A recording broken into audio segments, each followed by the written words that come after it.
बच्चों, अब क्योंकि मैंने आपको कैपेसिटर करा दिया था ऑलमोस्ट, तो अब हम इसके ऊपर एक केस स्टडी का क्वेश्चन लेते हैं।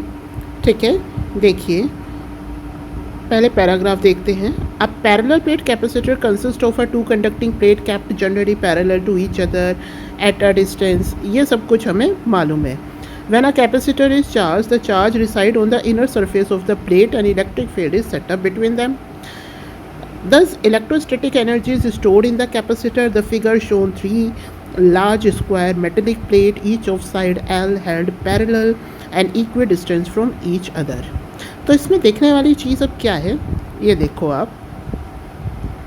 यहाँ बेटा तीन प्लेट्स हैं, P1, P2 and P3। Okay, इनके बीच का जो सेपरेशन है वो सेम है। अब यहाँ पर एक टर्मिनल A तो इस मिडिल प्लेट से कनेक्टेड है और जो टर्मिनल B है ये प्लेट P1 और P2 से कनेक्टेड है। ठीक है, अच्छा अब आगे ये क्या कह रहे हैं, a square metallic plate each of side L, इसकी साइड क्या है L, पैरेलल रखी हुई है, इक्वी डिस्टेंस है तो DD डिस्टेंस पर रखी हुई है। The space between P1 and P2 and P3 are completely filled with mica sheet of dielectric constant K। मतलब ये जो स्पेस है ना इनके बीच का, ये स्पेस ये पूरी तरीके से भरा हुआ है किससे, माइका शीट से, जिसका डाइलेक्ट्रिक कांस्टेंट बता दिया K। अब जो प्लेट P2 है ये A से कनेक्टेड है और जो बाकी की P1 और P3 है ये B से कनेक्टेड है। ओके, पॉइंट A को ये कह रहे हैं पॉजिटिव पोटेंशियल मेंटेन कर रखा है। ओके, और A is maintained at a positive potential with respect to point B and the potential difference between A and B is V। तो अब ये पॉजिटिव है तो बेटा ये क्या हो गया, नेगेटिव हो गया।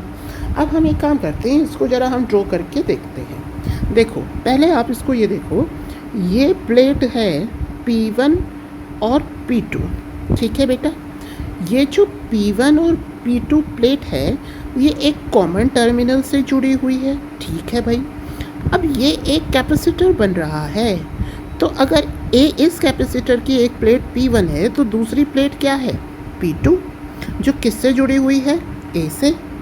ये हमें दूसरा कैपेसिटर दिखाई दे रहा है, इसकी एक प्लेट जुड़ी है B से और एक प्लेट जुड़ी है A से।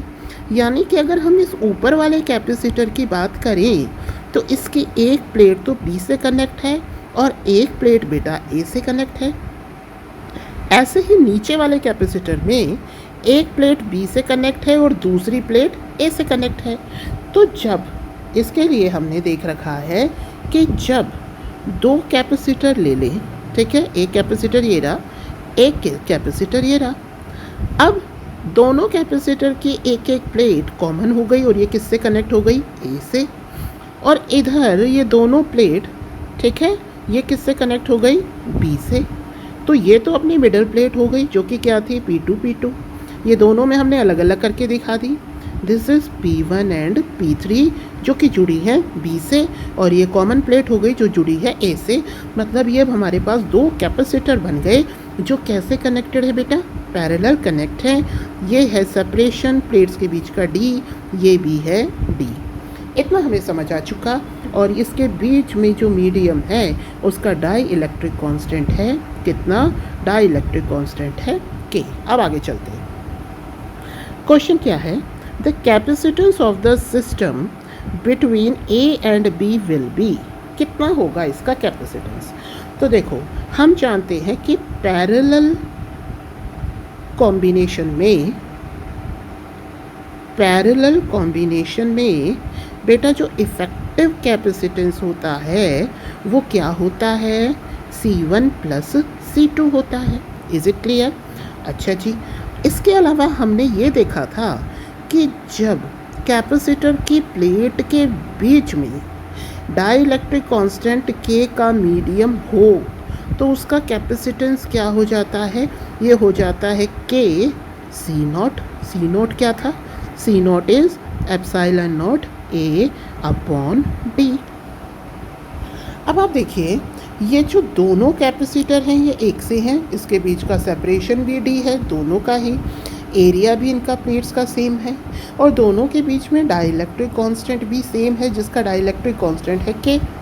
तो यहाँ पर जो C है, C ही किसके बराबर हो गया, C1 के भी बराबर हो गया बेटा, और ये ही किसके बराबर हो गया, C2 के भी बराबर हो गया। तो अब इस केस में जो इफेक्टिव कैपेसिटेंस है या जो इक्विवेलेंट कैपेसिटेंस है वो क्या बन जाएगा, वो बन जाएगा C प्लस C, यानी कि ट्वाइस ऑफ C। वैल्यू रख दीजिए आप C की, क्या हो गई 2K epsilon not A upon D। So this is the answer 1। तो चेक करें। अब देखो यहाँ पर प्लेट का इन्होंने जो लेंथ थी वो A बताई थी, ठीक है। तो इसका मतलब ये स्क्वायर टाइप प्लेट है, तो इसका एरिया क्या हो गया बेटा, this is L square. Plate is like this, ठीक है। इसकी साइड बताई थी ना क्वेश्चन में, साइड है L, तो इसका एरिया क्या हो गया L स्क्वायर। तो अब आंसर अगर हम लिखें तो क्या हो जाएगा 2K epsilon naught L square upon D। Now check the options and take the correct one. ये रहा हमारा answer and this is answer C। Okay, now next, the charge on plate P1। P1 plate पर बेटा charge पूछा है। चलिए ज़रा देखो, ये हमारा नेगेटिव था, ये हमारा पॉजिटिव था। तो जो प्लेट P2 है ये तो पॉजिटिव हो गई, प्लेट P1 क्या हो गई बेटा, नेगेटिव। लेकिन यहाँ पर कुछ भी नेगेटिव नहीं दिया है, सीधे मैग्नीट्यूड पूछा है कितना होगा, ठीक बात है। चलिए अब देखो, ये कैपेसिटर किस में कनेक्ट है बच्चों, पैरेलल में। पैरेलल में क्या सेम होता है, पोटेंशियल सेम रहता है। ओके जी, यहाँ पर क्या है, यहाँ पर हमने अभी देखा कि कैपेसिटेंस भी सेम है कैपेसिटर का, ठीक बात है। कैपेसिटेंस भी सेम है और पैरेलल में पोटेंशियल तो वैसे ही सेम होता है। ओके, इसका मतलब क्या हुआ कि अगर हम किसी भी एक कैपेसिटर पर चार्ज निकालना चाहें तो वो चार्ज बेटा कितना हो जाएगा, Q इज इक्वल टू क्या होता है, CV होता है। अब एक C की वैल्यू कितनी थी ये हमने यहाँ निकाल रखी है, देखिए C की वैल्यू कितनी है बेटा, the value of C is K epsilon not A upon D, this is the value of C। और साथ में हमने कर दिया V, अगेन A को L स्क्वायर लिखना है, तो it will become K epsilon not V L square upon D। So this is the answer for charge. Now अब हम मैच करते हैं ऑप्शंस में, तो कौन सा ऑप्शन है, this is yes 2K epsilon K epsilon not V L square upon D। K epsilon not V L square upon D, यानी कि B इसका correct option. Okay, now the electric field in the region between P1 and P2। अच्छा, अब हम देखते हैं P1 and P2, तो यही है P1 एंड P2। हमने P1 P2 की बात करी, तो जो बेटा P1 और P2 है ये था अपना प्लेट P1 अभी ऊपर वाले डायग्राम में जो हमने बनाया था, and this is plate P2। इस पर पॉजिटिव चार्ज है प्लस Q, इस पर नेगेटिव चार्ज है माइनस Q। इलेक्ट्रिक फील्ड की डायरेक्शन ये होगी, इनके बीच का जो सेपरेशन है प्लेट्स के बीच का, and this separation is D। ये क्या पूछ रहे हैं, they are asking about the electric field. हम तो ये जानते हैं कि भाई V क्या होता है, E डॉट D।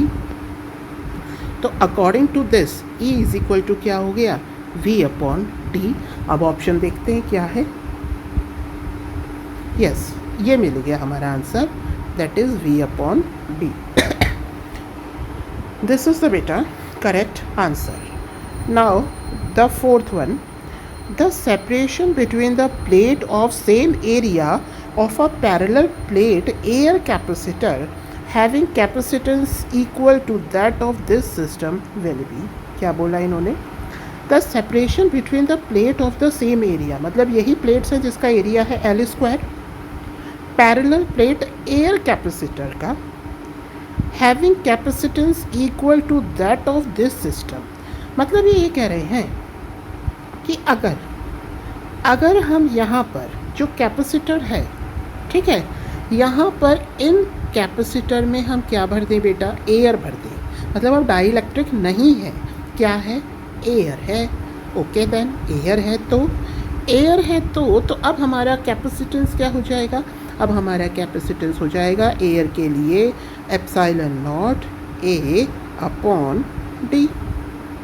ठीक है, अच्छा अब ये एक कैपेसिटर है, ये C1 है, इसकी वैल्यू भी C, ये C2 है, इसकी वैल्यू भी C।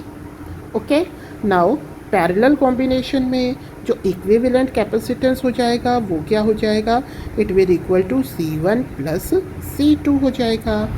बट यहाँ पर तो ये दोनों इक्वल हैं, तो C प्लस C क्या हो गया बेटा, 2C।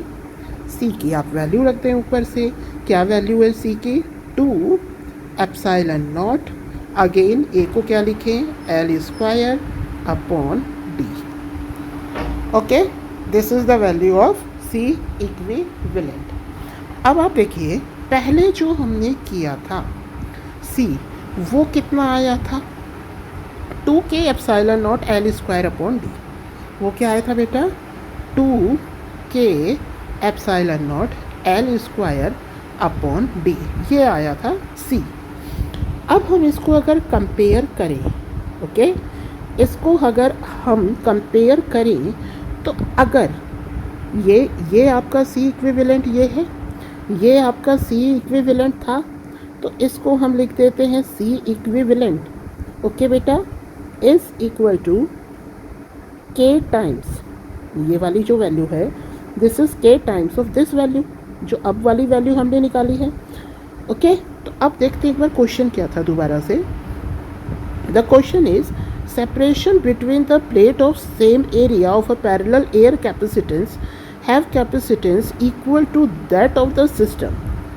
ओके, ये कह रहे हैं कि सेपरेशन कितना होगा प्लेट के बीच का, सेपरेशन पूछा है। They are asking about the separation between the plate of the same area L square of a parallel plate air capacitor.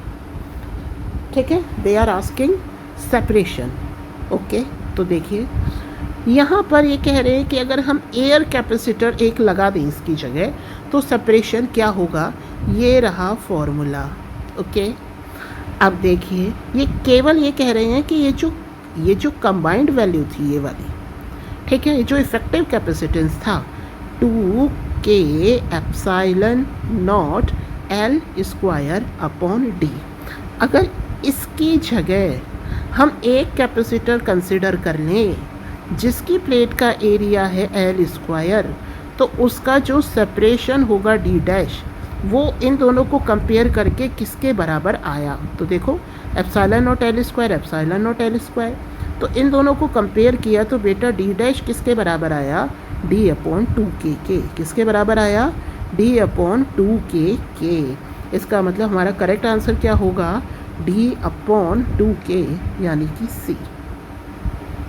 Now next, if the source of potential difference applied between A and B is removed and then A and B are connected by a connecting wire, मतलब ये क्या कह रहे हैं, ये कह रहे हैं कि हमने ये कैपेसिटर लिया था, ये रहे कैपेसिटर, ठीक है, अच्छा ये A और B यहाँ पे हमने सोर्स से कनेक्ट किया था, हमने कहा था कि ये जो टर्मिनल A है ये पॉजिटिव पोटेंशियल पर है और इधर ये जो टर्मिनल आपका B है ये नेगेटिव पोटेंशियल पर है, इसका मतलब ये कहीं ना कहीं ऐसे कनेक्ट है तभी तो, है ना। अब ये कह रहे हैं कि मान लो ये सोर्स नहीं है और ये जो पॉइंट A एंड B है ये डायरेक्टली ऐसे कनेक्टेड है बेटा, इज इट क्लियर। तो अगर ये डायरेक्टली कनेक्टेड हैं तो आप जानते हो कि जो सोर्स होता है वो क्या करता है, वो चार्जेस का फ्लो मेंटेन रखता है, इज इट क्लियर। तो जब सोर्स यहाँ पर है ही नहीं तो यहाँ पर चार्जेस का फ्लो भी नहीं होगा, इज इट क्लियर। और इसी वजह से जो चार्ज है वो क्या स्टोर हो पाएगा, नहीं हो पाएगा, तो जो सिस्टम का जो नेट चार्ज है वो क्या आ जाएगा, ज़ीरो, इज इट क्लियर। तो ये बेटा हमने केस स्टडी करी है कैपेसिटर पर, जो मुझे केस स्टडी समझ दिखाई दी वो मैं आपके आगे ले आई हूँ, ठीक है। आगे हम और क्वेश्चन करेंगे, तब तक के लिए bye bye, have a nice day.